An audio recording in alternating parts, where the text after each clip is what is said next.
जिस बात का डर था आखिरकार वही हुआ, जिसकी वजह से पूरे देश में हलचल मची हुई थी। वो डर आज सच साबित हो गया है। देश में पेट्रोल और डीजल की कीमतों में भारी इजाफा हो गया है। दरअसल मिडिल ईस्ट में जारी तनाव के बीच सरकार ने पेट्रोल और डीजल के दामों में बढ़ोतरी करने का एक बड़ा फैसला ले लिया है। पूरे देश में पेट्रोल और डीजल के दाम 3 रुपए प्रति लीटर बढ़ा दिए गए हैं। और नई बढ़ोतरी के बाद से अब सारे देश में, जितने भी पूरे देश में जो राज्य हैं, वहां पे तेल की कीमतों में इजाफा हो चुका है। राजधानी दिल्ली की बात करें तो वहां पे नियमित पेट्रोल की कीमत 97.77 रुपए प्रति लीटर पहुंच गई, जबकि डीजल 90.67 रुपए प्रति लीटर हो गया है। जिसकी वजह से अब लोगों में काफी ज्यादा पैनिक और चिंता की सिचुएशन बनती जा रही है।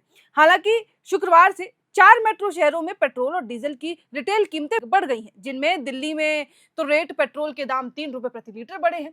वहीं अगर हम बाकी राज्यों की बात करें, जैसे कि कोलकाता, तो कोलकाता में 3.29 रुपए प्रति लीटर और मुंबई में 3.14 रुपए प्रति लीटर की बढ़ोतरी हुई है। और इस बढ़ोतरी के बाद जहां दिल्ली में पेट्रोल 97.77 रुपए प्रति लीटर हो गया है, वहीं कोलकाता में ये बढ़कर 108.74 रुपए प्रति लीटर और मुंबई में बढ़कर 106.68 रुपए प्रति लीटर हो गया है। जिसकी वजह से अब पेट्रोल पंप पे भारी भीड़ नजर आ रही है। वहीं इसके अलावा अगर बात करें तो पेट्रोल चेन्नई में 2.83 रुपए बढ़कर 103.67 रुपए मिल रहा है। वहीं इसके इतर अगर डीजल की कीमतों की बात करें तो उसमें भी पेट्रोल की तरह दिल्ली में 3 रुपए प्रति लीटर की बढ़ोतरी हुई है। दिल्ली में जिस डीजल के दाम 87.67 रुपए प्रति लीटर थे, अब वही दाम बढ़कर 90.67 रुपए प्रति लीटर हो गया है। और इसी तरह कोलकाता में भी डीजल की कीमतें 3.11 रुपए बढ़कर 95.13 रुपए प्रति लीटर हो गई है। यानी कि ये सिर्फ कुछ मेट्रो सिटीज हैं। मुंबई में भी यही हालात है। मुंबई में भी डीजल ठीक कोलकाता की तरह 3.11 रुपए प्रति लीटर बढ़ चुका है। यहाँ पर इसका लेटेस्ट रेट बढ़ोतरी के बाद 93.14 रुपए प्रति लीटर हो गया। वहीं तमिलनाडु की राजधानी चेन्नई में डीजल 2.86 रुपए प्रति लीटर महंगा होकर 95.25 रुपए में मिल रहा है। इन सब के बीच जब हमने ग्राउंड से भी चीजें समझने की कोशिश की कि आखिरकार ये जब पेट्रोल का दाम बढ़ा है तो कितना चिंता है, कितना केओस हो रहा है, तो हमने पाया कि जो कयास लगाए जा रहे थे उसकी वजह से कहीं ना कहीं मार्केट में, उसकी वजह से कहीं ना कहीं ग्राउंड में लोगों के बीच पैनिक बाइंग नजर आई। पैनिक बाइंग मतलब डर के मारे लोग अब पेट्रोल डीजल स्टोर करने लगे थे। पेट्रोल पंप पर अब लोगों की कतारें हैं। देश के कई पेट्रोल पंप पर तो पेट्रोल खत्म और वो पेट्रोल डीजल के जो बोर्ड होते हैं कि अब पेट्रोल नहीं मिलेगा, वो बोर्ड लगे हैं। और ये तस्वीरें आप देख सकते हैं कि साफ बताते हैं किस तरीके से अब देश में केओस का माहौल है। ये इस बात का सबूत है कि डर के लोग एक्स्ट्रा तेल ले रहे हैं। घंटों घंटों तक लाइंस लग रही हैं, जैसा कि एलपीजी गैस सिलेंडर के क्राइसिस में हो रहा था। और वही माहौल अब यहाँ देखने मिल रहा है। हालांकि पेट्रोलियम मंत्री हरदीप सिंह पुरी ने मंगलवार को बताया था कि कच्चे तेल कीमतों में तेज उछाल और अंडर रिकवरी के चलते ऑयल मार्केटिंग कंपनियों को रोजाना लगभग 1,000 करोड़ रुपए का नुकसान हो रहा है। और वो नुकसान एक बहुत बड़ा कारण है कि अब दाम बढ़ा दिए गए और ये अंडर रिकवरी लगभग 1.98 लाख करोड़ रुपए तक पहुंचने का अनुमान है, जबकि तिमाही घाटा करीब 1 लाख करोड़ रुपए है। वहीं अगर इसके अलावा इतर होकर बात करें तो दूसरी ओर क्रूड ऑयल के दाम पहले 64 से 65 डॉलर प्रति बैरल से बढ़कर लगभग 115 डॉलर पहुंच गए हैं, जो कि एक बहुत बड़ा इजाफा है। पुरी ने यह भी बात बताया है, उन्होंने साफ तौर पे कहा कि भारत दुनिया का एकमात्र ऐसा देश है जिसने 2022 के बाद से ईंधन की कीमतें नहीं बढ़ाई थी, वही सेम रेट चलते आ रहा था। अब वैसे तो दाम बढ़ने के कयास चुनाव से पहले ही लगाए जा रहे थे कि चुनाव बाद पेट्रोल डीजल के दाम बढ़ा दिए जाएंगे, क्योंकि दुनिया के अधिकांश देशों में पेट्रोल डीजल के दाम ऑलरेडी बहुत ज्यादा बढ़ गए थे। लेकिन अभी एकमात्र देश भारत था जहां पे भारत में माहौल शांत था, ऐसा कुछ नहीं हुआ।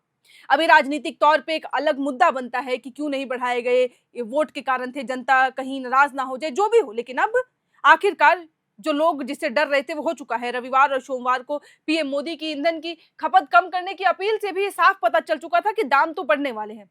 आज 2022 के बाद पहली बार पेट्रोल डीजल के दाम में इतना ज्यादा इजाफा हुआ है, क्योंकि देखा जाए तो देश में पेट्रोल और डीजल की कीमतें मार्च 2024 से स्थिर बनी हुई थी। कोई न बढ़ रहा था ना घट रहा था।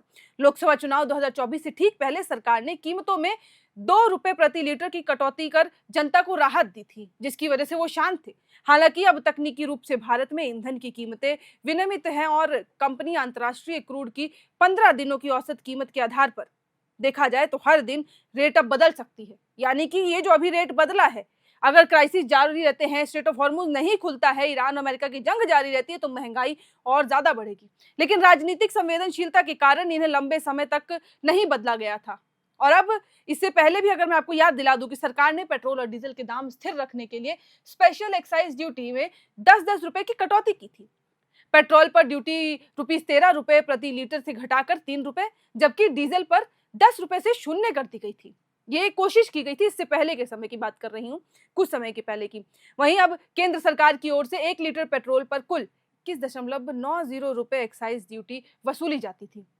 तो सोचिए अब हम कहाँ थे और अब कहाँ आ चुके हैं, और ये महंगाई कितनी ज्यादा बढ़ रही है।